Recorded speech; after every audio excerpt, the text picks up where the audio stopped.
2015ல ஒரு ஆர்கனைஸ் பண்ணியிருக்காங்க. ஒரு கான்ஃபரன்ஸ் ஆர்கனைஸ் பண்ணியிருக்காங்க.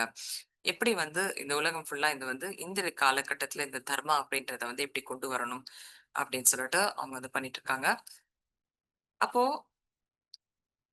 அதுக்கப்புறமா அவங்க வந்து அந்த கான்ஃபரன்ஸ் முடிஞ்சதுக்கப்புறம், அவங்க வந்து ரிஷிகேஷ்க்கு போயிட்டு அந்த கங்கை நதிய வந்து போய் பார்க்கணும் அப்படின்னு சொல்லிட்டு விருப்பப்படுறாங்க. கங்கை நதி அப்படின்றது வந்து ரொம்ப ப்ரீஷியஸான ஒரு புனிதமான ஒரு இடம் இந்தியால அப்படின்னு சொல்லி சொல்றாங்க. ஏன்னா இவங்க வெளிநாட்டுக்காரங்க அப்படின்றதால அவங்களுக்கு என்ன இத பத்தி இருக்கு. நம்ம நாட்ட பத்தி பல தகவல்களும் அவங்க சொல்லியிருக்காங்க பாருங்க இந்த கதையில. அதுக்கப்புறம் வந்து ஒவ்வொரு வருஷமும் நான் வந்து கங்கை நதிய போய் பார்வையிடணும் அப்படின்னு சொல்லிட்டு அவங்களுடைய மனசுல விருப்பம் இருக்குது. அதுக்கப்புறம் வந்து ஒரு அயோத்தியால வந்து அதாவது ஸ்ரீராமரோட பிறப்பிடமான அயோத்தியாவுக்கு வந்து போயிட்டு அங்கேயுமே விசிட் பண்ணணும் அப்படின்றத வந்து அவங்க முடிவு பண்றாங்க. வாரணாசில இருந்து ஒரு சின்ன ஒரு ட்ரெயின் புடிச்சு அங்க போறதுக்கு. ஸோ இந்த அயோத்தியா வந்து அ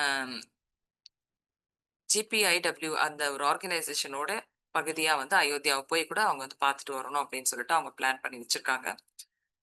இந்த ஒரு அயோத்தியா அப்படின்றது எப்படி இருக்குது அப்படின்னா, இந்த காஷ்மீர் இப்ப இருக்கு இல்லையா? காஷ்மீர் வந்து இந்தியாவுடைய கண்ட்ரிக்கு வந்து ஒரு பெரிய ஸ்ட்ரெஸ் பாயிண்ட் மாதிரி இருக்குது. அங்க வந்து ஏதாவது அத்துமீறல்களோ, இல்ல எப்பயுமே அங்க வந்து ஒரு பதட்டமான ஒரு இடம் இருக்கிற மாரி, ஒரு சூழல் இருக்கிற மாதிரி, அயோத்தியாவும் அது மாதிரி ஆயிடுச்சு அப்படின்னு சொல்லிட்டு சொல்றாங்க.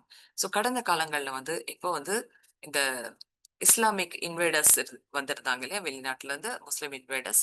ஸோ அவங்க வந்து அ நார்த் வழியாக இந்தியாவுடைய நார்த் பவுண்டரீஸ்ல இருந்து அவங்க இந்தியாக்குள்ள ஊடுருவிட்டாங்க.